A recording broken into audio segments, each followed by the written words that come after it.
آؤ روز تہجد پڑھا کرو اٹھ کے، اور یہی دعا مانگو جو رسول اللہ صلی اللہ علیہ وسلم نے مانگی ہے کہ پروردگار لوگوں میں اختلاف ہو گیا ہے دین کے بارے میں کہ یہودیت ٹھیک ہے، عیسائیت ٹھیک ہے، شرک ٹھیک ہے، اسلام ٹھیک ہے، کیا چیز ہے؟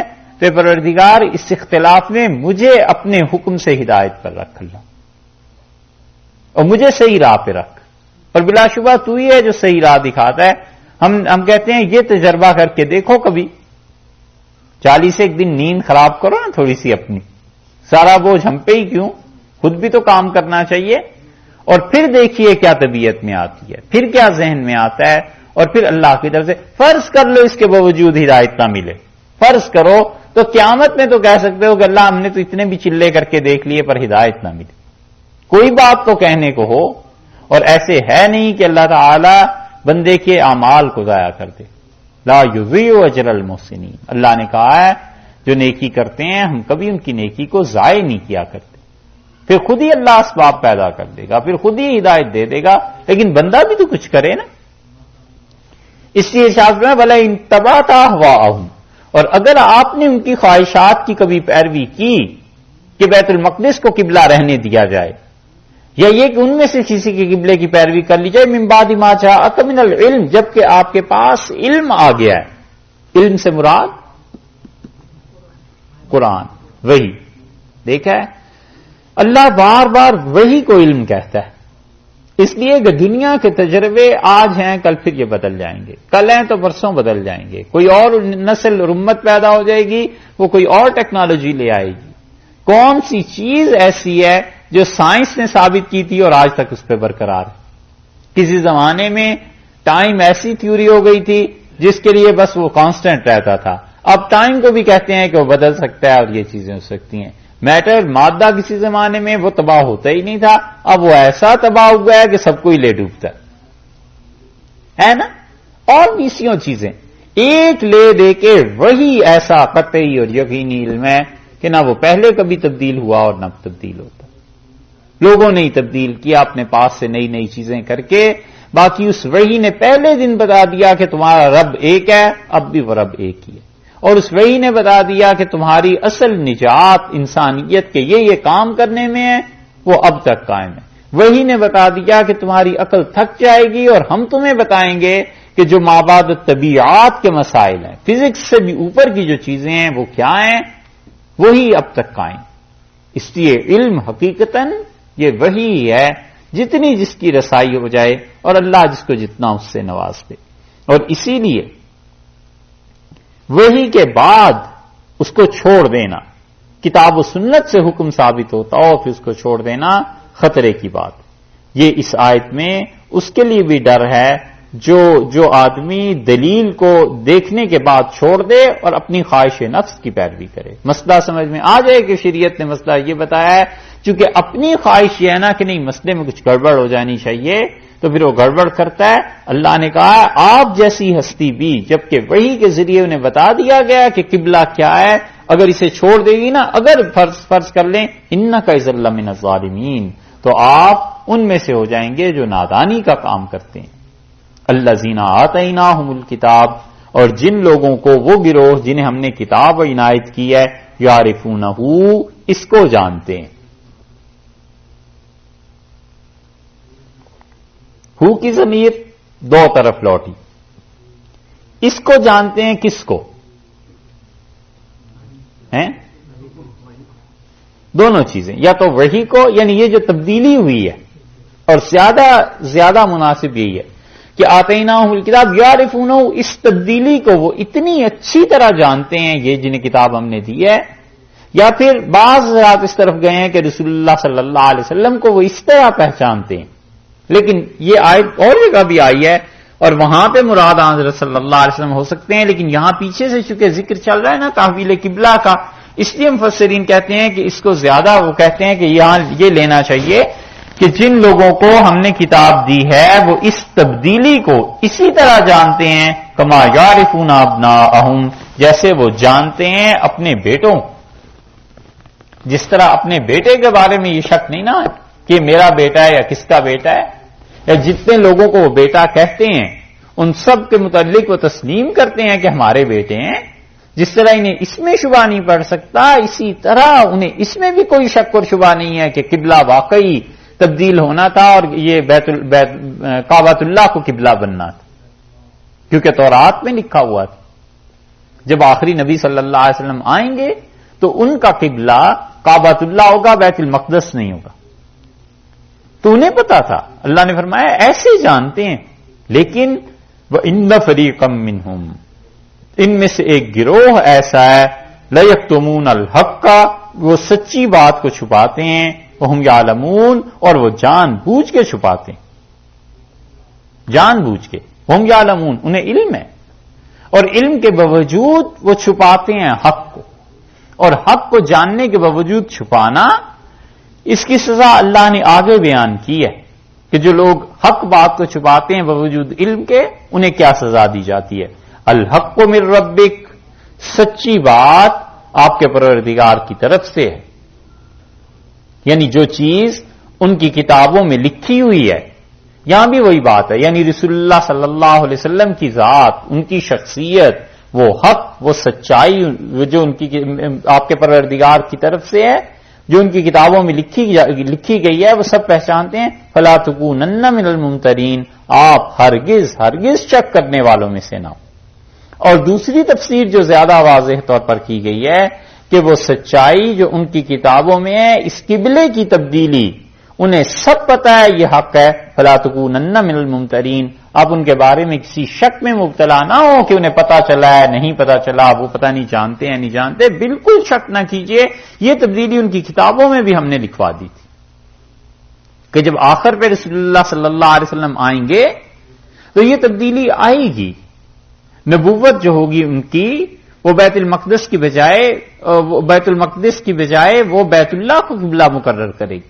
تو یہ چیزیں تو وہاں پہ لکھی ہوئی تھی، انہوں نے خود تبدیل کی ہیں، لیکن جانتے اندر سے یہ سب کچھ ہیں. اور کتمان حق، سچی بات کو چھپانا، اس کی سزا وہ آگے آ رہی ہے. وَلِكُلٍّ وِجْهَةٌ، اور ہر شخص کے لیے، ہر امت کے لیے، وجہتن، ایک چہرے کی چہرہ پھیرنے کی جگہ ہے، هُوَ مُوَلِّيهَا، جس طرف وہ اپنے چہرے کو پھیرتا ہے.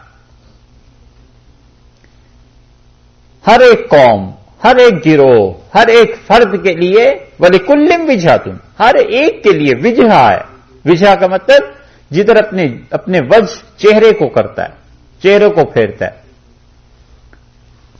ہر قوم قبلہ گاہ ہے، ہر قوم کا اپنا ایک قبلہ متعین ہوتا ہے نا. ہندوؤں کا بھی ہے، وہ بھی بعض ہندوؤں کے فرقے جو ہیں وہ اپنے مندر ایک ہی سائڈ کے بناتے ہیں، یعنی جہاں پہ وہ پرستش کرتے ہیں. ان کے یہاں بھی بعض لوگ ایسے ہیں. عیسائیوں کا ہے، یہودیوں کا ہے، مسلمانوں کا. وَلِكُلٍّ وِجْهَةٌ، ہر ایک قوم کا اپنا اپنا قبلہ ہے. هُوَ مُوَلِّيهَا، جس کی طرف وہ گھومتا ہے. ایک ترجمہ تو یہ کیا گیا. دوسرا ترجمہ یہ کیا گیا ہے کہ وَلِكُلٍّ وِجْهَةٌ، نہ پہلا ترجمہ ہی بلکہ دیکھ لیجئے. وَلِكُلٍّ وِجْهَةٌ، اور ہر ایک کے لیے ایک وجہ ہے، ایک چہرہ پھیرنے کی جگہ ہے. ہوا، وہ کی ضمیر کدھر لوٹی؟ کلن کی طرف، یعنی وہ شخص، وہ قوم، ہر کوئی اپنے چہرے کو ادھر کی طرف پھیر لیتا ہے.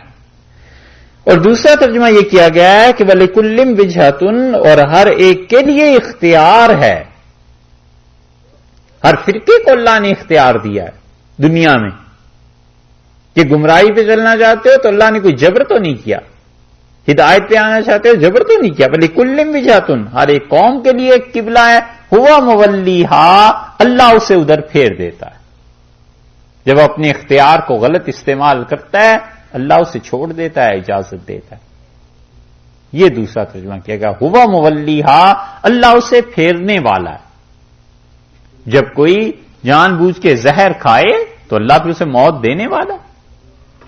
جب کوئی جان بوجھ کے آگ میں چھلانگ لگائے تو اللہ نے عادت رکھی ہے آگ کی، اللہ اسے جلانے والا ہے. وَلِكُلٍّ وِجْهَةٌ هُوَ مُوَلِّيهَا، اور دیکھو ہر ایک کے لیے قبلہ مقرر ہے جو اپنی اختیار سے کرتا ہے. هُوَ مُوَلِّيهَا، اللہ کی ذات اسے پھیر دیتی ہے اس طرف کو.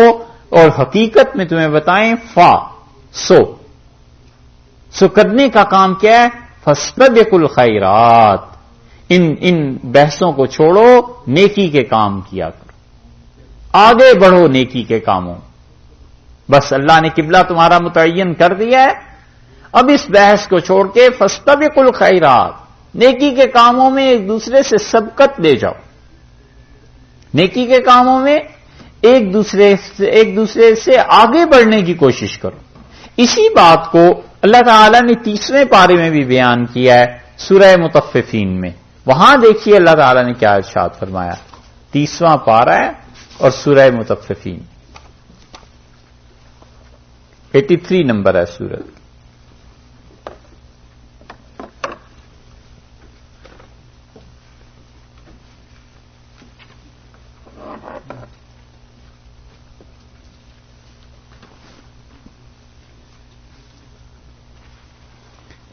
یہ بات کافی پیچھے سے شروع ہوتی ہے.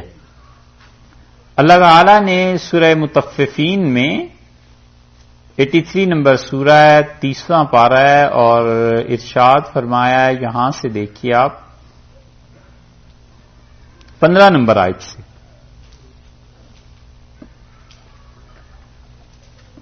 کلا انہم عن ربہم یومئذ لمحجوبون. ہرگز ایسے نہیں ہوگا جو کچھ کے کافر کہتے ہیں کہ یہ قرآن پچھلے زمانوں کی کہانیوں کا مجموعہ ہے. انہم عن ربہم یومئذ لمحجوبون، یقیناً یہ لوگ قیامت کے دن کافر اپنے پروردگار سے پردے میں رہیں گے، اللہ کی زیارت انہیں نہیں ہوگی. ثم انہم بصاد الجحیم، اور پھر انہیں جہیم جہنم کے ساتھ ملا دیا جائے گا. ثم یقال، پھر ان سے کہا جائے گا، ھذا الذی کنتم بہ تکذبون، یہ ہے وہ جہنم جس کو تم دنیا میں جھٹلاتے تھے. یہ ہو گئی ایک جماعت. تو کیا ایمان والوں کا بھی یہی حشر ہوگا؟ اللہ نے کہا کلا، ہرگز نہیں. ایمان والے ان کتاب الابرار لفی علیین، جو نیک لوگ ہیں ان کو تو ہم علیین، بہت اونچے مقام پر جگہ دیں گے. وما ادراک ما علیون، اور تمہیں کیا پتا یہ علیین جس جگہ کا، جس مقام کا ہم ذکر کر رہے ہیں، یہ کیا چیز ہے؟ کتاب مرقوم، ایسا مقام ہے جس کے متعلق لکھا گیا ہے یشہدہ المقربون، اللہ کے بہت قریبی بندے اس جگہ پر داخل کیے جائیں گے. ان الابرار لفی نعیم، اور یہ جو ابرار ہیں علیین والے، یہ ان انعامات سے فائدہ اٹھائیں گے. علی الارائک، اور تکیے لگا کے بیٹھے ہوئے ہوں گے. ینظرون، ایک دوسرے کے سامنے دیکھ رہے ہوں گے. تعریف فی وجوہہم، اور تم ان کے چہرے دیکھ کر پہچانو گے. نظرۃ النعیم، کہ اللہ کے انعامات کی رونق، خدا کے انعامات کا اظہار ان کے چہروں سے ہو رہا ہوگا. یسقون من رحیق مختوم، اور انہیں پلائی جائے گی ایسی شراب جس پر مہر لگی ہوگی. ختامہ مسک، اور اس شراب کا آخری گھونٹ وہ ایسا انہیں مزہ دے گا جیسے مشک ہوتی ہے. وفی ذالک، لوگوں ایمان اور کفر کے یہ اعمال، مومن اور مسلمان اور کافر کی یہ دوڑ، وفی ذالک، یہ ہے وہ مقام. فلیتنافس المتنافسون، بڑھنے والوں کو چاہیے کہ اس میدان میں آگے بڑھیں. فلیتنافس المتنافسون، مقابلہ کرنے والے کو چاہیے کہ اس میدان میں مقابلہ کریں. ہمت کرنے والوں کو چاہیے اس میدان میں ہمت کریں کہ کون پیچھے رہ گیا، کون آگے بڑھ گیا. یہ وہ مراد ہے یہاں. فاستبقوا الخیرات، اللہ نے کہا ہے ہر ایک کے لیے ایک قبلہ ہے، ہوا مولیہا، جس کی طرف وہ پھر جاتا ہے، یا ہوا مولیہا، اللہ اسے پھیر دیتا ہے اس قبلے کی طرف. فاستبقوا الخیرات، چھوڑو ان فضول باتوں کو. آج صلی اللہ علیہ وسلم پہ اعتراض کرتے ہو، اور یہ چیزیں، ان سب چیزوں کو چھوڑ دو. جو اعتراض کر رہے ہیں، یا مراد یہ ہے کہ ان کو سننا چھوڑو. اب فاستبقوا الخیرات، نیکی کے کاموں میں آگے بڑھو، بس نیکیاں کرتے رہو. اینما تکونوا، تم جہاں کہیں بھی ہوگے، یاتی بکم اللہ جمیعا، اللہ تم سب کو جمع کر دے گا. یاتی بکم اللہ، اللہ لے آئے گا جمیعا تم سب کو. ایک بات تو یہ کی گئی کہ اللہ سب کی نمازوں کو لے آئے گا، کہ قبلہ ہے درمیان میں، قبلہ ہے وسط میں، اور تم امت وسط ہو، تم بھی امت ہو درمیانی. تو جو بھی آدمی اس قبلے کی طرف منہ کر کے نماز پڑھے گا، یاتی بکم اللہ جمیعاً، اللہ سب کو لے آئے گا.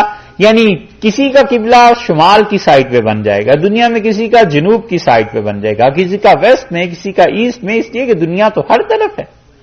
تو مختلف لوگ مختلف سمتوں میں منہ کر کے نماز پڑھیں گے. یاتبکم اللہ جمیعاً، اللہ تم سب کی نمازوں کو اکٹھا کر دے گا، سب پہ ثواب دے. کسی سمت میں تقدس نہیں ہے. اصل تقدس پاکیزگی ہماری اطاعت میں ہے، ہماری بات ماننے میں. تو تم جدھر بھی منہ کر کے نماز پڑھو گے ہم سب کی نمازوں کو اکٹھا کر کے لے آئیں گے.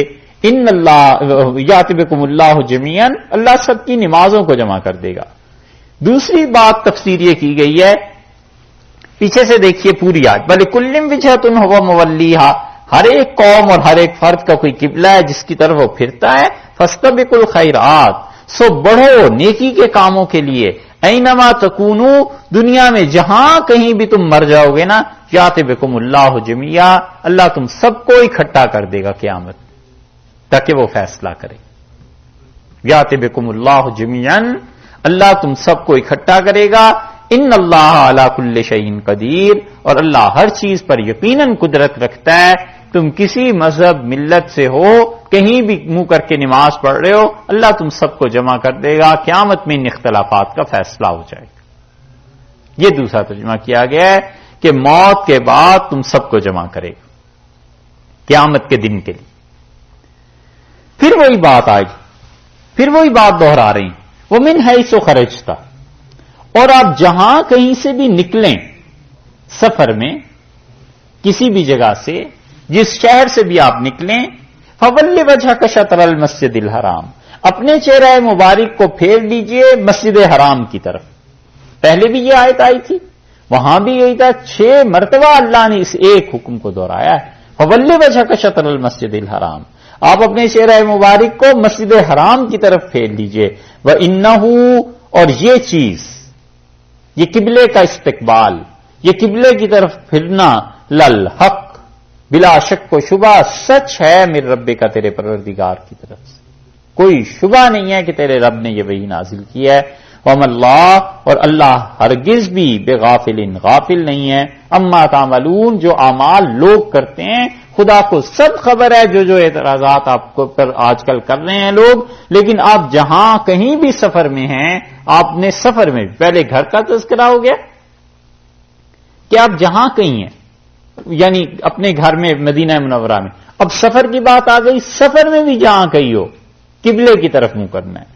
اسی لیے حضرت عبداللہ ابن عمر رضی اللہ عنہ کے متعلق آتا ہے شدید القبلہ، وہ ہر بات میں قبلہ کا بہت خیال رکھتے تھے. اس کے بعد اگلی آیت دیکھیں، وَمِنْ حَيْثُ خَرَجْتَ، اور جس زمانے میں بھی تم ہو. بعض رات نے یہاں پر زمانہ مراد لیا ہے، زمین کی بجائے زمان مراد لیا ہے، جگہ کی بجائے ٹائم مراد دیا ہے. وَمِنْ حَيْثُ خَرَجْتَ، اور تم جس دور میں جہاں سے بھی نکلو، فَوَلِّ وَجْهَكَ شَطْرَ الْمَسْجِدِ الْحَرَامِ، اپنے چہرے کو آپ مسجد حرام کی طرف پھیر لیجئے نماز کے وقت. وَحَيْثُ مَا كُنتُمْ، اور مسلمانوں تم جس زمانے میں بھی ہو، فَوَلُّوا وُجُوهَكُمْ شَطْرَهُ، تو اپنے چہروں کو بیت اللہ کی طرف رکھو. اسی لیے قبلہ کے متعلق اتنی دیکھا آپ نے بار بار حکم دیا گیا نا، 6 مرتبہ ایسے حکم کو دہرایا ہے. اسی لیے قبلہ کا خیال رکھنا بہت زیادہ اس کا اہتمام کیا گیا. منع کیا ہے رسول اللہ صلی اللہ علیہ وسلم نے کہ بیت الخلاء قبلے کے رخ بنائے جائیں یا کوئی آدمی ایسے بیٹھے اور استعمال کرے. منع کیا ہے اس بات سے کہ کوئی آدمی قبلے کی طرف منہ کر کے تھوکے. حدیث میں آیا ہے کہ جو قبلے کی طرف منہ کر کے تھوکتا ہے وہ سارا تھوک جمع کر کے قیامت میں اس کے منہ پہ مل دیں گے. اور مسلمان ایسے ہو گئے ہیں کہ انہیں پرواہ ہی نہیں ہوتی کہ کدھر منہ کر کے تھوکنا ہے یا نہیں. گلی میں چلتے چلتے تھوک دیں گے، روڈ پہ تھوک دیں گے. ان ممالک میں آئے ہیں تو پھر جا کر کہیں کوئی پابندی ہو گئی، وگرنہ آپ اپنے ممالک کا حال دیکھیں، پرواہ ہی نہیں ہے. اور قبلہ کو منع کیا گیا کہ قبلے کی طرف منہ کر کے نہیں تھوک.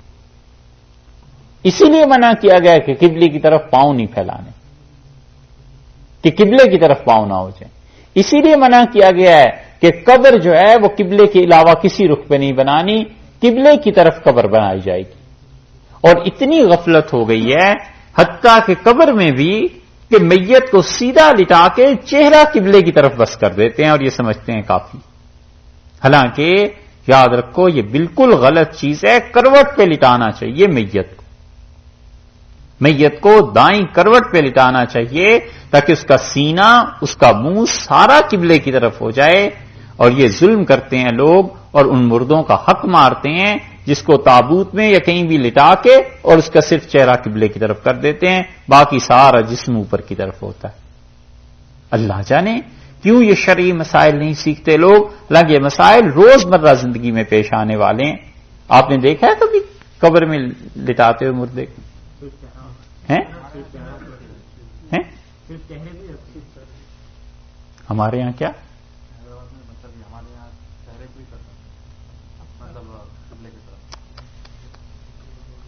بڑا بڑا ظلم ہے، بڑی زیادتی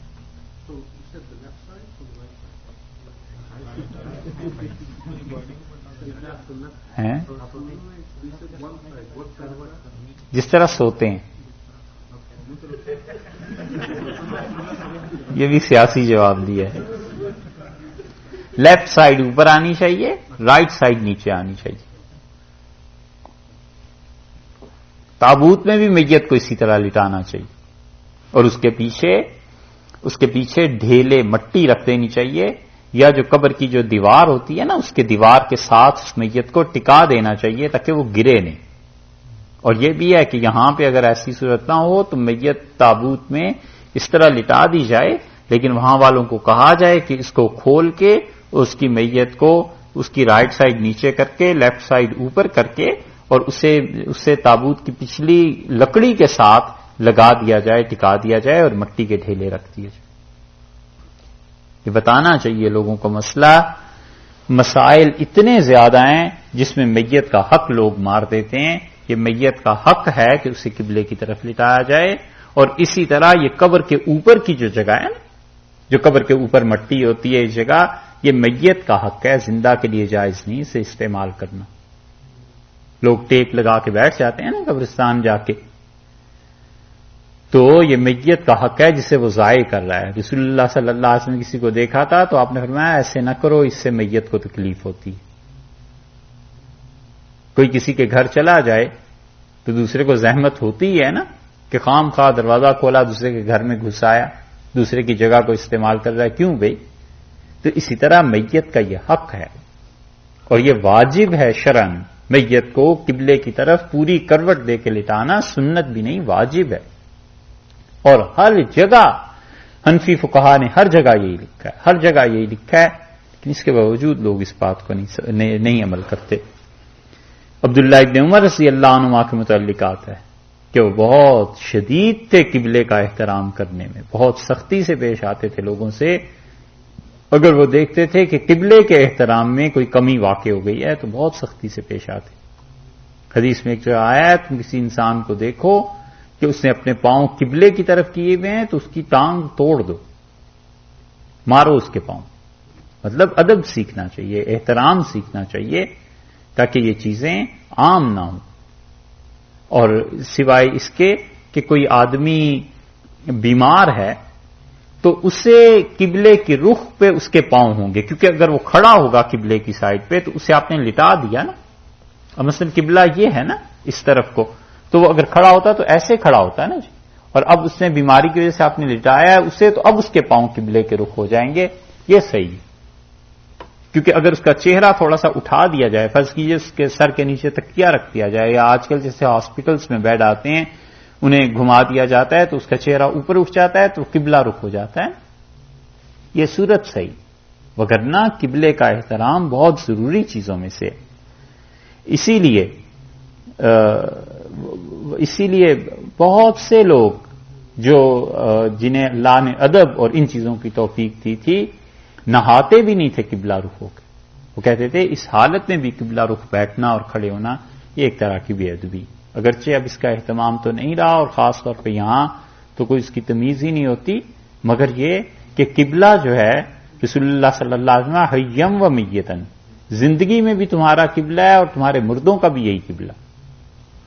تو اس لیے اللہ بار بار حکم دے وَمِنْ حَيْثُ خَرَجْتَ فَوَلِّ وَجْهَكَ شَطْرَ الْمَسْجِدِ الْحَرَامِ، اور آپ جہاں کہیں سے بھی نکلیں آپ اپنے چہرہ مبارک کا رخ کیا کیجئے؟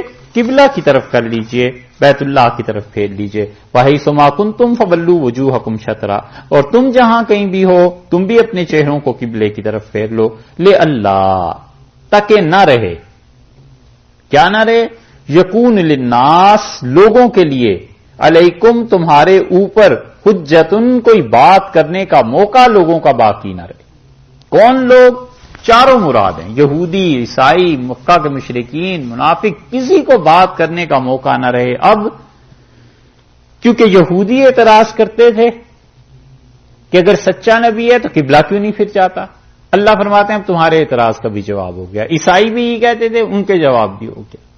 مشرکین مکہ کا اعتراض کہ ابراہیم علیہ الصلوۃ والسلام کا وارث اپنے آپ کو کہتا ہے اور قبلہ ابراہیم علیہ السلام کا نہیں مانتا، چلو اب وہ بھی ہو گیا. لِأَلَّا يَكُونَ لِلنَّاسِ عَلَيْكُمْ حُجَّةٌ، تاکہ تم پر کسی کی بات نہ رہے لوگوں میں سے، إِلَّا الَّذِينَ ظَلَمُوا مِنْهُمْ، سوائے اس کے جو لوگ ان میں سے ظالم ہیں وہ تو باتیں کرتے ہی رہیں گے. جب ہم نے تفسیر پڑھی تھی تو اس مقام پہ ہمارے استاد کہتے تھے وہ لفظ ٹھیٹھ اردو کا ہے، اور وہ اردو تو اب مر بھی گئی جو جس میں استعمال ہوتا تھا، پنجابی میں البتہ اب بھی استعمال ہوتا ہے. وہ کہتے تھے إِلَّا الَّذِينَ ظَلَمُوا مِنْهُمْ، سوائے ان کے جو ظالم ہیں وہ تو چڑ چڑ کرتے ہی رہیں گے. یہ سمجھتے ہیں لفظ ہیں؟ چڑ چڑ کا مطلب سمجھتے ہیں؟ ہوتی ہے استعمال. اچھا اس کا کیا مطلب ہے؟ وہی کڑ کڑ تو مرغیاں کرتی ہیں ہمارے یہاں کی زبان میں. بہرحال وہ یہ اس کا ترجمہ بھی یہاں کرتے تھے. وہ کہتے ہیں الذین ظلموا منہم، سوائے اس کے کہ جو لوگ ظالم ہیں. وہ کہتے تھے، دو جملے مجھے ان کے یاد ہیں. وہ کہتے ہیں کبھی تو یہ کہتے تھے کہ وہ چڑ چڑ کرتے رہیں گے، اور کبھی کہتے تھے کہ بعض لوگوں کی عادت ہوتی ہے نا چڑ چڑ کرنے کی، تو اللہ نے فرمایا الا الذین ظلموا منہم، ان میں جو ظالم ہیں وہ تو رسول اللہ صلی اللہ علیہ وسلم کو فرمایا آپ پہ اعتراض کرتے ہی رہیں گے، ان کی تو عادت ہی یہی ہے کہ کچھ نہ کچھ کہتے رہیں گے. فلا تخشوہم، سو مسلمانوں مت ڈرو ان سے. وخشونی، ڈرنے کا حق تو میرا ہے، مجھ سے ڈرو. میں جب خوش ہوں، میں جب راضی ہوں، کیا ضرورت ہے کسی کی پرواہ کرنے کی؟ اس میں بڑا سبق ہے ان لوگوں کے لیے جو ہر ایک آدمی کی بات کو لے کے بیٹھ جاتے ہیں اور راتوں کو پھر انہیں نیند نہیں آتی کہ فلاں نے یہ کہہ دیا، فلاں نے یہ کہہ دیا. ارے ان کی عادت ہے لوگوں کی ایسے ہی کرنے کی. اللہ نے کہا مت ڈرو ان سے، کرنے دو انہیں باتیں جو کرتے ہیں. دیکھو وخشونی، مجھ سے ڈرو.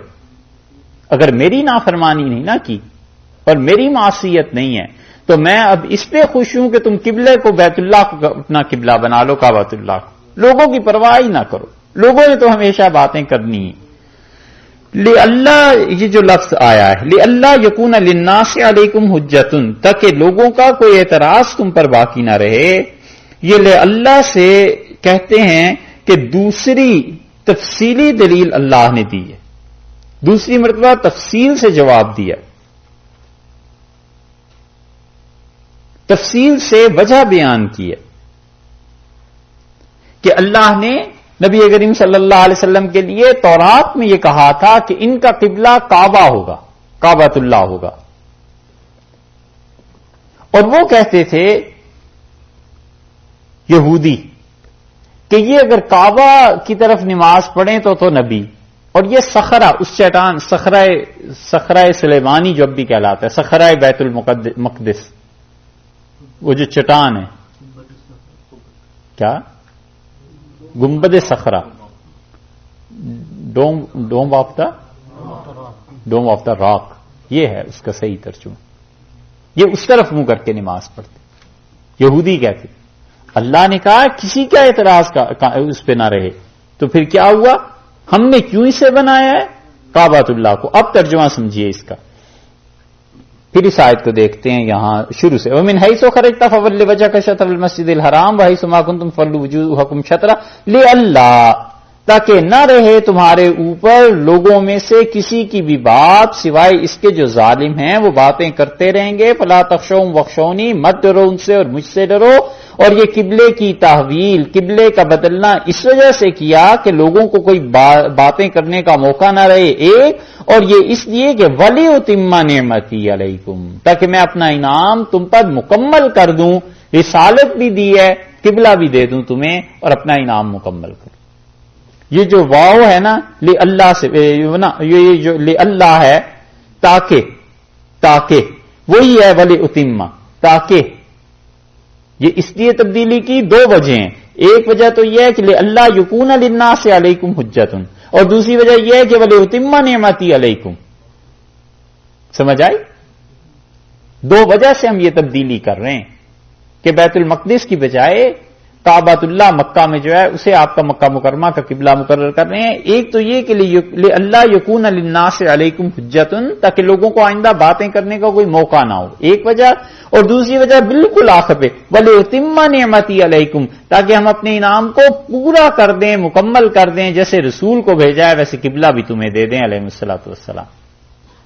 سمجھ آ گئی؟ ٹھیک ہے نا؟ یہ ہوگا اس کا ترجمہ وَلِأُتِمَّ نِعْمَتِي عَلَيْكُمْ وَلَعَلَّكُمْ تَهْتَدُونَ.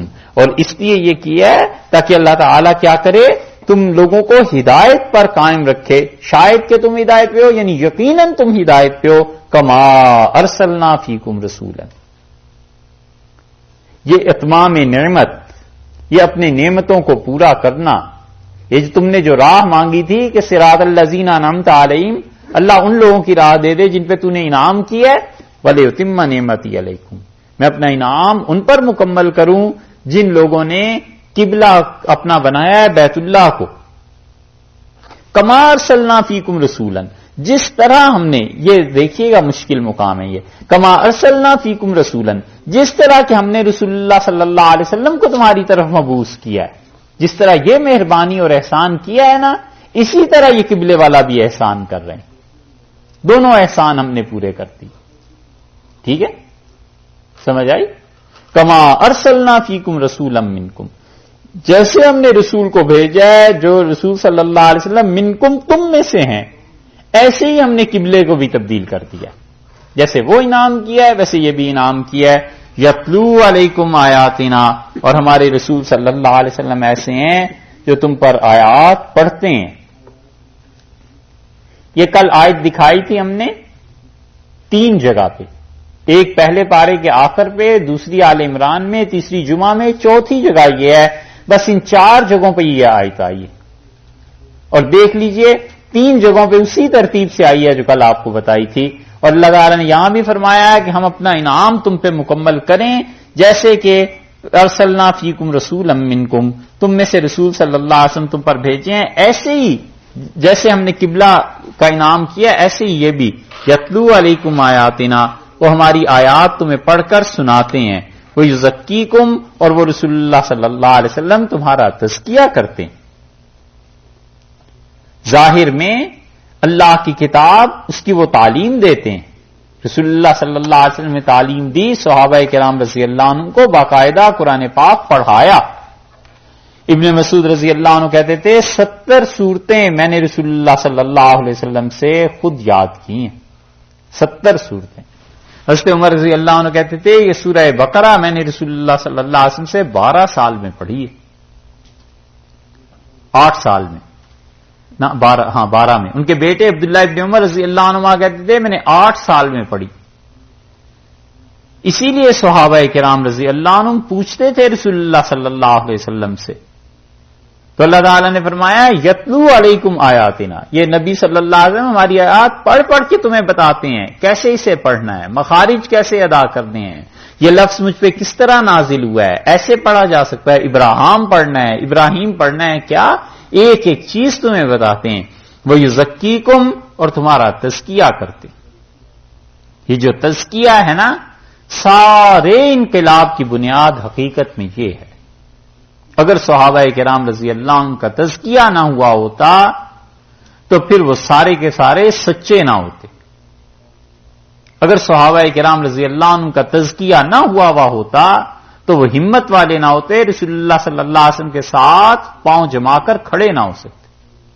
نبی کریم صلی اللہ علیہ وسلم کی عظمت، اور اس میں کوئی شک و شبہ نہیں ہے، کفر ہے ان کی عظمت اور تعظیم میں کسی آدمی کو شبہ ہو جائے، مگر صحابہ کرام رضی اللہ عنہ کا ساتھ ہونا بہت بڑی خدا کی نعمت تھی جو اللہ نے ان پہ کی. سارے لوگ وہیں تھے، ایمان تھا، وحی آتی تھی، سب کچھ ہوتا تھا۔ ابن مسعود رضی اللہ عنہ کہتے تھے عمر جس دن اسلام میں داخل ہوئے رضی اللہ عنہ، اللہ کی قسم اس کے بعد ایک پہلی نماز کا وقت آیا تو عمر رضی اللہ عنہ کا قبلہ بیت اللہ میں جا کر پڑھیں گے، باہر جا کے پڑھیں گے، اب اندر نہیں پڑھیں۔ تو اس لیے یہ بڑی چیز تھی، تزکیہ ہو گیا تھا، پاکیزگی ہو گئی تھی۔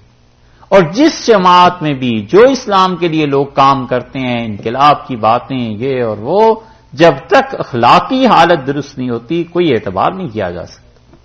آج سب کہتے ہیں جی انقلاب لے آئیں گے، اور اگلے دن لاٹھی چارج ہونا شروع ہو جائے پولیس کا، آدھے بھاگ جاتے ہیں، پھر کوئی نہیں کھڑا رہتا۔ تو اگر تزکیہ ہوا ہوتا تو اسی شرم سے کھڑے رہتے کہ ہم ایک مقصد کے لیے جمع ہوئے ہیں، ہمیں کام کرنا ہے اس مقصد کے لیے۔ اگر تزکیہ ہوا ہو تو پھر جھوٹ نہیں بولتا آدمی، جھوٹا وعدہ نہیں کر سکتا، پہلے ہی دن کہہ دیتا ہے صاحب یہ باتیں ہمارے بس کی، یا پہلے ہی دن کہہ دیتا ہے کہ اس کام کو کرنا ہی کرنا۔ تو یہ سب چیزیں تزکیے سے تعلق رکھتی ہیں نا۔ اس لیے عالم اسلام میں جتنی تحریکیں غلبے کے لیے اٹھی ہیں نا، عمومی طور پر آپ غور کریں گے تو دو میں سے ایک نتیجے پہ آپ پہنچیں گے، ہم تو اس پہ پہنچے ہیں، جو تھوڑا بہت پڑھا لکھا اور دیکھا ہے اس سے بتاتے ہیں، باقی ممکن ہے آپ کسی اور نتیجے پہ پہنچیں، کوئی ایسی بات نہیں۔ یا تو یہ ہوا ہے کہ ان لوگوں کا اپنا تزکیہ نہیں تھا، اپنے طور پہ ان کے اخلاق اچھے نہیں تھے، بس نعرے لگتے رہے، جمع ہوتے رہے، اکٹھے ہو گئے، اور ان میں بنیادی طور پر تزکیہ نہیں تھا، جھوٹ وہ بولتے تھے، غلط بیانیوں سے کام وہ لیتے تھے، وقت آنے پہ سیاسی مصلحتوں کی وجہ سے ہی اللہ کا دین پیچھے اور سیاست آگے، یہ کرتوت کرتے رہے۔ اور یہ ہوا ہے کہ وہ تو ایک نمبر کے اللہ کے بندے تھے، صحیح معنی میں ان کا تزکیہ ہوا تھا، مگر جس قوم، جس جماعت، جس شہر، جس ملک میں نافذ کرنے کے لیے وہ اٹھے تھے نا، وہاں ان چیزوں کی کوئی قدر نہیں تھی، وہاں لوگ جھوٹے تھے، وہاں لوگ فراڈ کرنے والے تھے، وہ چاہتے تھے ہمارے حکمران بھی ایسے ہی آئیں، ہم کیوں اچھے لوگوں کے نیچے رہیں۔ ان دو میں سے ایک بات ہو گئی تھی۔ ہم پچھلے 300 سال سے مسلمانوں کی جتنی تحریکیں جہاں بھی اٹھی ہیں نا دین کے غلبے کے لیے، پڑھتے رہے ہیں، اور ہم اسی نتیجے پہ پہنچے کہ یا تو ان کا اپنا تزکیہ نہیں ہوا تھا، اور اگر ان کا اپنا ہوا تھا تو سوسائٹی کا نہیں ہوا تھا۔ تزکیہ جب تک سماج کا نہ ہو اور لوگ نہ بنے ہوئے ہوں، ان پہ کوئی اچھے سے اچھا نظام نہیں نافذ کیا جا سکتا، اور وہ ہوتا ہے بڑی محنت سے، بہت محنت سے ہوتا ہے، مجموعی اعتبار سے جب حالات بدلے ہوئے ہوں اور لوگ پیسے پہ بک جائیں، جماعت کے افراد ہیں اور وہ اپنے قائد کے ساتھ بڑے مخلص بھی ہیں، اور ان میں سے 2-4 آدمی پیسہ لے کے بک جاتے ہیں، تو اس کا مطلب ہے تزکیہ نہیں ہوا نا، تو وہ پھر تحریک کیسے کامیاب ہو سکتی ہے؟ اب تو سارے راز جو اندر ہیں وہ فوراً باہر آ جائیں۔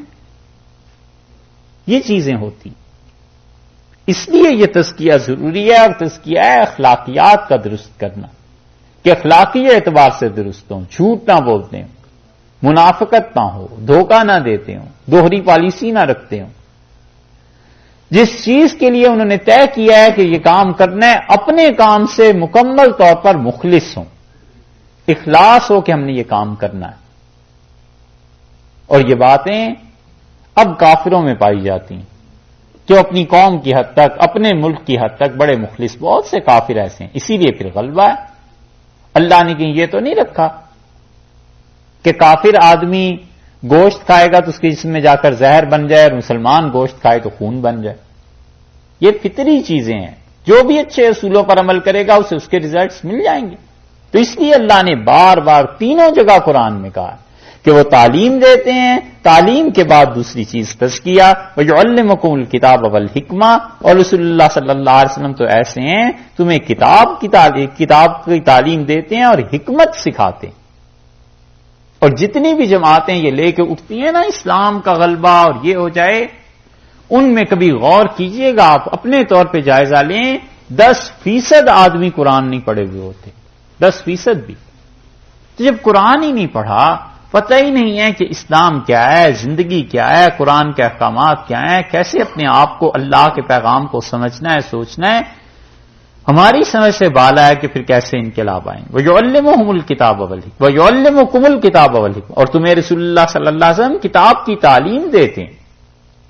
قرآن نبی کریم صلی اللہ علیہ وسلم بیٹھ کے بٹھا کر پڑھاتے تھے.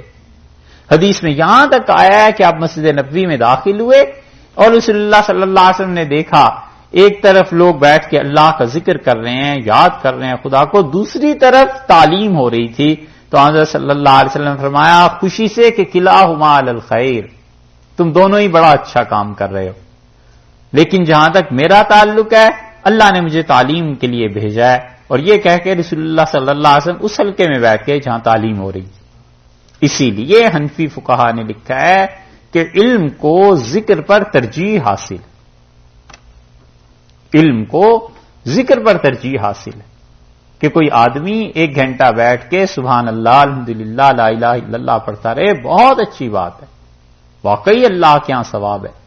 لیکن اس سے زیادہ ثواب یہ ہے کہ وہ آدمی قرآن پاک کی تعلیم حاصل کرے. حضرت صلی اللہ علیہ وسلم نے فرمایا تم میں سے کسی آدمی کو اس بات سے خوشی ہے کہ بغیر کسی تکلیف اور محنت کے وہ صبح مدینہ منورہ سے باہر فلاں جگہ اونٹوں کی منڈی میں جائے جہاں اونٹ بکتے ہیں، اور وہاں اسے ایک اونٹنی کوئی دے دے مفت میں، جس اونٹنی سے کچھ دنوں کے بعد ایک اچھا خوبصورت بچہ بھی پیدا ہونے والا ہو، تو اس اونٹنی مفت میں مل جائے، تو تم کو میں سے کسی کو خوشی ہوگی؟ صحابہ رضی اللہ عنہ کا اللہ کے رسول کس کو خوشی نہیں ہوگی اگر مفت میں مل جائے؟ اور آپ نے اگر 2 مل جائیں، آپ نے پھر پوچھا تو انہوں نے کہا اللہ کے رسول تو اور خوشی کی بات ہے. اور آپ نے فرمایا 3 اور 4، انہوں نے کہا جی آپ بتا دیں جو اصل بات ہے. تو رسول اللہ صلی اللہ علیہ وسلم تم مجھ سے 1 آیت کی تعلیم حاصل کر لو، یہ تمہارے لیے اس 1 اونٹنی سے بہتر ہے، اور 2 اونٹنیوں سے، اور 3 سے، اور 4 سے بہتر. اسی لیے تعلیم پہ زور تھا کہ تعلیم یہ چیزیں حاصل کرو. ابن عیینہ کہتے تھے کہ میں اس وقت جاتا تھا مدینہ منورہ میں قرآن پڑھنے جب تابعین مشائخ کی مجلس میں جب میرا کل قد 5 بالشت ہوتا تھا، میں ناپتا تھا اپنے قد کو، تو یہ ہے نا بالشت، وہ کہتے ہیں 5 بالشت ہوتا تھا، اور کرتا میرا چھوٹا سا ہوتا تھا، اور میری ماں مجھے پگڑی بھی باندھ دیتی تھی. تو میں جاتا تھا تو جو تابعین جو میرے اساتذہ تھے زہری رحمۃ اللہ علیہ یہ ہنستے تھے، مسکراتے تھے اور کہتے چھوٹے شیخ کے لیے جگہ خالی کرو، اور مجھے اپنے قریب بٹھاتے تھے اور مجھے کہتے تھے کہ کل کو تم لوگوں نے بڑے ہو کے سنبھالنا ہے، ہم تو اب دنیا سے چلے جائیں گے.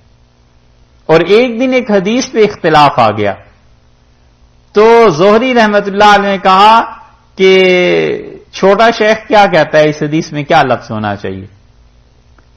تو میں نے لفظ تو صحیح بولے لیکن میں نے بولنے میں غلطی کر دی، بات صحیح بتائی لیکن بولنے میں کہنا چاہیے تھا کہ کلاہما، تو میں نے کہا کلاہما، بجائے اس کے کاف کو کسرہ سے پڑھتے مکسور ہوتا، انہوں نے کلاہما پڑھ دیا. کیا پڑھ دیا؟ مضموم، ضمہ دے دیا نا، پیش دے دی. تو کہتے ہیں شیخ بڑے زور سے ہنسے اور کہا چھوٹے شیخ نے کہا تو ٹھیک ہے لیکن پڑھ نہیں سکا. تو یہ لوگ تھے. تعلیم اس لیے ضروری تھی کہ اگر تعلیم نہ ہوتی تو پھر آگے یہ کتاب و سنت پھیلتے کیسے؟ اسی لیے رسول اللہ صلی اللہ علیہ وسلم متعلق دیکھو کہا ہے وہ یعلمکم الکتاب والحکمہ، اور ہمارے نبی صلی اللہ علیہ وسلم تو ایسے ہیں تمہیں تعلیم دیتے ہیں کتاب کی اور حکمت کی. وَيُعَلِّمُكُمْ مَا لَمْ تَكُونُوا تَعْلَمُونَ، اور تمہیں وہ وحی کی چیزیں سکھاتے ہیں جو تم پہلے نہیں جانتے تھے. یہی ہوا کرتا ہے. وَيُعَلِّمُكُمْ مَا لَمْ تَكُونُوا تَعْلَمُونَ، اور رسول اللہ صلی اللہ علیہ وسلم وہ چیزیں کی تعلیم دیتے ہیں جن چیزوں کو تم پہلے نہیں جانتے تھے. اسی طرح اساتذہ سکھاتے ہیں تعلیم میں ان چیزوں کو جو پہلے نہیں جانتے. کئی احادیث کا خلاصہ یہ ہے کہ حضرت صلی اللہ علیہ وسلم نے گویا کہ یہ فرمایا کہ ہم اس لیے ہیں کہ اگر کسی کو نہیں آتا تو ہم اسے سکھا دیں گے، وہ کوئی بھوکا ہے تو اسے کھانا کھلا دیں. شریعت کی تعلیم یہی ہے کہ جو نہیں جانتا اسے تم تعلیم دو، اسے سکھاؤ، بجائے ڈانٹنے ڈپٹنے کے، لڑنے جھگڑنے کے اسے صحیح مسئلہ بتاؤ کہ اصل میں کام ایسے کرتے ہیں. اور اسی طرح کوئی بھوکا ہے تو بجائے دھتکارنے کے اسے کھانا کھلاؤ تاکہ اس کا پیٹ بھر جائے، بھوک کی جو چیز ہے دور ہو جائے. اس لیے فرمایا کہ رسول اللہ صلی اللہ علیہ وسلم تعلیم دیتے ہیں. اور ہے آیت ایک ہی، اور اس ایک آیت میں دیکھیے آپ کتنی مرتبہ یہ لفظ استعمال کیا، کما ارسلنا فیکم رسولا منکم یتلو علیکم آیاتنا. رسول اللہ صلی اللہ علیہ وسلم تلاوت کرتے ہیں، یہ بھی تعلیم ہو گئی. وہ یزکیکم تزکیہ، اچھا اسے چھوڑ دیجئے. وہ یعلمکم الکتاب، اور کتاب کی تعلیم دیتے ہیں. والحکمہ، اور سنت کی یا قرآن سمجھنے کی تعلیم دیتے ہیں. 3 ہو گئے. وہ یعلمکم ما لم تکونوا تعلمون، اور چوتھی مرتبہ فرمایا کہ تعلیم دیتے ہیں ان کاموں کی جو تم نہیں جانتے. ایک آیت میں 4 مرتبہ پھر تعلیم کو لے آئے. اور اس سے اندازہ کیجئے کہ رسول اللہ صلی اللہ علیہ وسلم پہ وہی نازل ہوئی ہیں 5 آیات. سب سے پہلے نا اقرا بسم ربک الذی خلق، خلق الانسان من علق، اقرا وربک الاکرم. آیتیں 5 نازل ہوئی اور 4 میں تعلیم ہی کی تلقین ہے کہ تعلیم پڑھیے اپنے پروردگار کے نام سے. اللہ جس نے انسان کو پیدا کیا، اقرا وربک الاکرم، اور آپ تعلیم پڑھیے اس بات کو. اور آپ کا پروردگار بڑی عزت والا ہے جس نے انسان کو سکھایا، اور انسان کو وہ کچھ سکھایا جو وہ نہیں جانتا تھا. علامہ بالقلم، پھر فرمایا قلم کے ذریعے انسان کو اللہ نے تعلیم دی ہے. 5 آیتیں نازل ہوئی، 4 میں پھر تعلیم کا تذکرہ. یہ کیوں نہیں سمجھتے مسلمان ان باتوں؟ کیوں نہیں تعلیمی ادارے قائم کرتے؟ کیوں نہیں ادارے بناتے جہاں سے پڑھے لکھے لوگ برآمد ہوں، پڑھے لکھے لوگ نکلیں، اور باقی جو مرضی ان سے کراؤ. ابھی کھڑے ہو جاؤ جہاد کے نام پہ، کسی نام پہ، مسئلہ ہی نہیں ہے $1 ملین جمع کرنا. ایسی ہے نا. اور انہیں کہیں کہ کہیں دکن میں، حیدرآباد میں، لاہور میں، کراچی میں، قاہرہ میں، بغداد میں ایک یونیورسٹی بنانی ہے جو اس کے مقابلے کی ہو، جہاں مسلمان پڑھ کے لکھ کے نکلے، اور مسلمانوں کا تعلیمی ادارہ ہونا چاہیے. ملین تو دور کی بات ہے، $1,00,000 جمع کرنے مشکل ہو جاتے. ٹرینڈ ہی نہیں ایسی چیزیں. اس لیے بھائی اس فکر کو عام کرنا چاہیے کہ پڑھاؤ لوگوں کو، تعلیم دو، اور اس سٹینڈرڈ کی تعلیم دو جس سٹینڈرڈ پہ پہنچ کے قومیں زندہ ہوا کرتی ہیں، اپنے فیصلے خود کرتی ہیں. تو وہ راہ اختیار نہیں کرنی، بس لڑاؤ، ٹکراؤ، مارو مرو. اللہ جانے کہاں گیا ہے دماغ. یہاں پر رسول اللہ صلی اللہ علیہ وسلم کی تعریف میں اللہ نے ایک آیت میں 4 جگہ ارشاد فرما دی. تعلیم دیتے ہیں، پڑھاتے ہیں. فَاذْكُرُونِي أَذْكُرْكُمْ، ارشاد فرمایا مجھے یاد کرو میں تمہیں یاد کروں گا. یہ ہے ذکر، اللہ کی یاد. مجھے یاد کرو میں تمہیں یاد کروں گا. مجھے یاد کرو توبہ کے ذریعے، اور میں تمہیں یاد کروں گا مغفرت کے ذریعے. تم مجھ سے معافی مانگتے رہو، ہم تمہیں بخشتے رہیں گے. مجھے یاد کرو شکر کے ذریعے، اور میں تمہیں یاد کروں گا اپنے انعامات میں اضافے کے ذریعے. تم مجھے یاد کرو علم حاصل کرنے کے لیے، اور میں تمہیں یاد کروں گا تمہیں اپنے پاس سے علم دے کے. جس نہج اور جس جہد پہ بندہ اللہ کو یاد کرے گا، اللہ بھی اسی راہ سے آئے گا. آدمی اللہ تک پہنچنے کے لیے جو راستہ اپناتا ہے نا، اللہ بھی اسی راستے سے آ کے بندے کو ملتا ہے. یہ اختیار اللہ نے بندوں کو دیا. تعلیم نہیں جی لگتا، یاد کرو اللہ کو، ذکر کرو. 2 کے علاوہ تیسرا راستہ کوئی ہے ہی نہیں. یا تو علم کے ساتھ رہے یا ذکر کے ساتھ رہے، اللہ کو یاد کرتا رہے. فرمایا مجھے یاد کرو، ہم تمہیں یاد کرتے رہیں گے. کیسے اللہ کو یاد کرے؟ بہت طریقے ہیں، اتنے طریقے ہیں کہ اس کے شمار نہیں کیا جا سکتا. اور سب سے اچھا اللہ کی یاد کا طریقہ یہ ہے کہ ہر وقت اللہ کا دھیان رہے، اللہ کا خیال رہے کہ اللہ نے اس موقع پہ مجھ سے کیا مطالبہ کیا ہے. اپنے زمانے کے حالات کو دیکھ کر صحیح فیصلے کرنا، اپنی ذات کو دیکھ کر شریعت کے مطابق یہ صحیح فیصلے کرنا کہ اللہ اس وقت مجھ سے یہ چاہتے ہیں میں یہ کام کروں. سب سے اچھی خدا کی یاد یہ ہے. فَاذْكُرُونِي أَذْكُرْكُمْ، تم مجھے یاد کرو میں تمہیں یاد کروں گا. تم ہمیں پکارو گے ہم تمہارا جواب دیں گے. حدیث میں آیا ہے تم مجھے یاد کرو گے تنہائی میں تمہیں تنہائی میں یاد کروں گا. اور تم مجھے لوگوں کے سامنے یاد کرو گے تو میں تمہارے لوگوں سے بہتر جماعت جو میرے فرشتوں کی ہے وہاں پہ تمہیں یاد کروں. فَاذْكُرُونِي أَذْكُرْكُمْ، میرا نام لو ہم تمہارا نام لیں گے. وَاشْكُرُوا لِي، اور میرے لیے شکر ادا کرتے رہو. وَلَا تَكْفُرُونَ، اور میری نافرمانی نہ کرنا. شکر کیا ہے؟ شکر ہے اللہ کے دی ہوئی چیز کو اللہ کی معصیت میں استعمال نہ کرنا، یہ ہے شکر. بس اللہ نے جو چیز بھی عنایت کی ہو اس چیز کے ذریعے خدا کی نافرمانی نہ کرے، یہ اللہ کا شکر ہے. بس اللہ نے صحت دی ہے، صحت کی وجہ سے جو گناہ ہوتے ہیں مت کرے، یہ خدا کی نافرمانی ہے، شکر نہیں. پیسہ دیا ہے، پیسے کے ذریعے خدا کی نافرمانی نہ کرے، یہ اللہ کا شکر ہے. کیونکہ پیسہ آخر پھر خرچ کرے گا تو کہاں اللہ کی اطاعت میں ہی خرچ کرے گا نا، وہ اطاعت اصل میں شکر ہے. اسی طرح اللہ نے جوانی دی ہے، اس جوانی میں گناہ نہیں کرے گا تو اس جوانی کے ذریعے اللہ کی اطاعت کرے گا، بندگی کرے گا، ہمت ہوگی، نماز پڑھے گا، روزہ رکھے گا، کسی کے کام آ جائے گا. تو یہ اس سے اپنی صحت کو اچھے کاموں میں خرچ کیا نا، یہ اللہ کا شکر ہے، عملاً ادا کرنا. اور کم سے کم زبان سے اعتراف ہے کہ ہر چیز پہ اللہ کا شکر ادا کرتا رہے. ولا تکفرون، اور فرمایا میری نافرمانی نہ کرو، آخر پہ اسے لے گئے.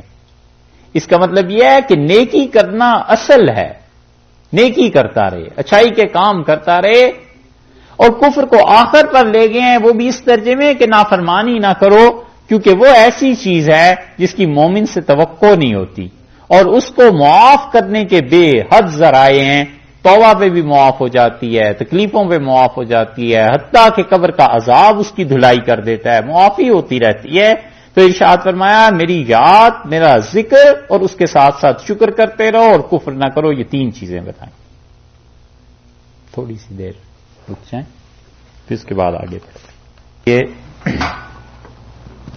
اللہ تعالی نے اب ذکر شروع کیا ہے اس بات کا کہ تم لوگ جو قبلے کی تحویل ہوئی ہے اور جو کچھ تمہیں مشرکین سے، یہودیوں سے، عیسائیوں سے یہ سب چیزیں سننی پڑی ہیں، اس معاملے میں تمہیں صبر کرنا پڑا. اس موقع پہ دو باتیں آپ سے مختصراً عرض کر دیں. ایک تو یہ کہ جہاں تک قرآن کریم کے فقہی مسائل کا تعلق ہے اور فقہی مباحث کا تعلق ہے کہ کس آیت سے کیا چیز فقہ کے اعتبار سے ثابت ہوتی ہے، یہ بیان کرنا بڑا دشوار ہے. اسی طرح اگر ہم اس کو لیں تو اس کو بھی لے لیں کہ اس آیت میں قرات کے کتنے اختلافات ہیں. ورش رحمت اللہ علیہ نے اسے کتنا کیسے پڑھا ہے، حفص نے کیسے پڑھا ہے، اہل شام کیسے پڑھتے تھے، مدینہ منورہ والے کیسے پڑھتے تھے، یہ بھی ظاہر ہے. تو پھر اس میں وقت بہت چاہیے، اس لیے ہم کچھ کر نہیں سکتے. کیا کریں؟ وگرنہ تو قرآن پاک اگر ہم ایک ایک طریقے پہ بھی پڑھیں تو ایک ایک طریقے کے لیے بھی کئی ماہ چاہیے.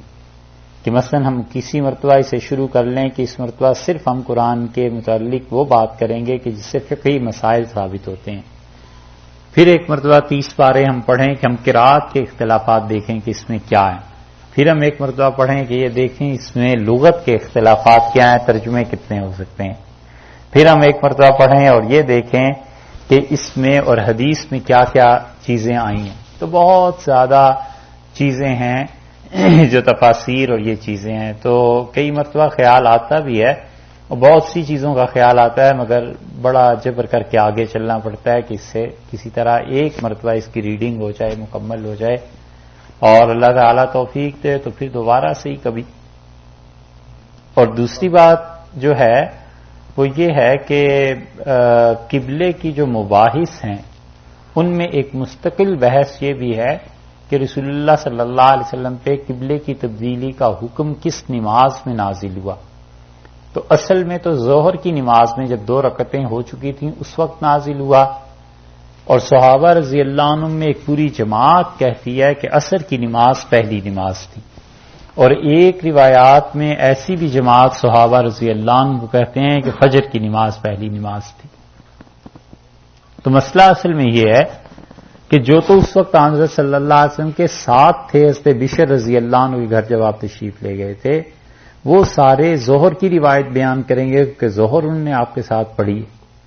پھر اس کے بعد جب آپ کھانے سے فارغ ہو کے ان چیزوں سے انہوں نے کیا کھانے کا، تو آپ نے فرمایا ہم پہلے نماز پڑھ لیں پھر کھانا کھاتے ہیں، تو نماز پہلے ادا فرمائی پھر کھانا کھا لیا۔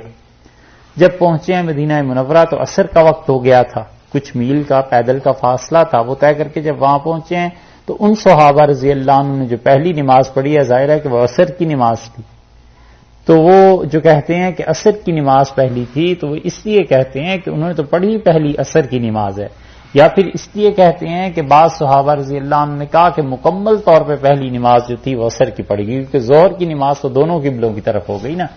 مسجد قبلتین جو ہے ابھی بھی مدینہ منورہ میں ہے، یعنی دو قبلوں والی مسجد، تو اس میں اگر آپ جائیں گے تو پرانا قبلہ اور نیا قبلہ وہ دونوں بتاتے ہیں کہ اب نیا یہ تھا، پرانا یہ تھا، نیا یہ ہے۔ جو صحابہ رضی اللہ عنہ قباء میں تھے، مدینہ منورہ سے کچھ فاصلے پہ، اب تو مسجد نبوی سے گنبد نظر آتا ہے مسجد قباء کا، وہ 2.5-3 میل کے فاصلے پہ ہے۔ یہاں سے جو صحابہ رضی اللہ عنہ گئے وہاں انہوں نے بتایا کہ قبلہ آج تبدیل ہو گیا، تو ان لوگوں نے اگلے دن فجر کی نماز پھر بیت اللہ کی طرف منہ کر کے پڑھی، تو وہ سب کہتے ہیں کہ یہ فجر کی نماز پہلی تھی۔ تو ایسی مباحث بہت سی ہیں قبلے کے متعلق آئی ہیں احادیث میں، لیکن اسے ہم بیان کر نہیں سکتے۔ ہم کہتے ہیں کسی طرح ایک مرتبہ یہ چیز اندازہ ہو جائے، پھر اللہ نے اگر موقع دیا تو پھر صحیح انشاءاللہ۔ تو ارشاد فرمایا اللہ تعالی نے کہ دیکھو اب تمہیں صبر سے کام لینا پڑے گا، باتیں سننی پڑیں گی کافروں کی، تو صبر سے کام لینا ہے، اور جس چیز کے لیے اللہ نے تمہارے نبی صلی اللہ علیہ وسلم کو بھیجا ہے، اس اسلام کے لیے، دین کے لیے، اس معاملے میں قربانی جو دینی پڑ جائے تو قربانی سے بھی دریغ نہیں کرنا۔ تو نئے رکوع سے ارشاد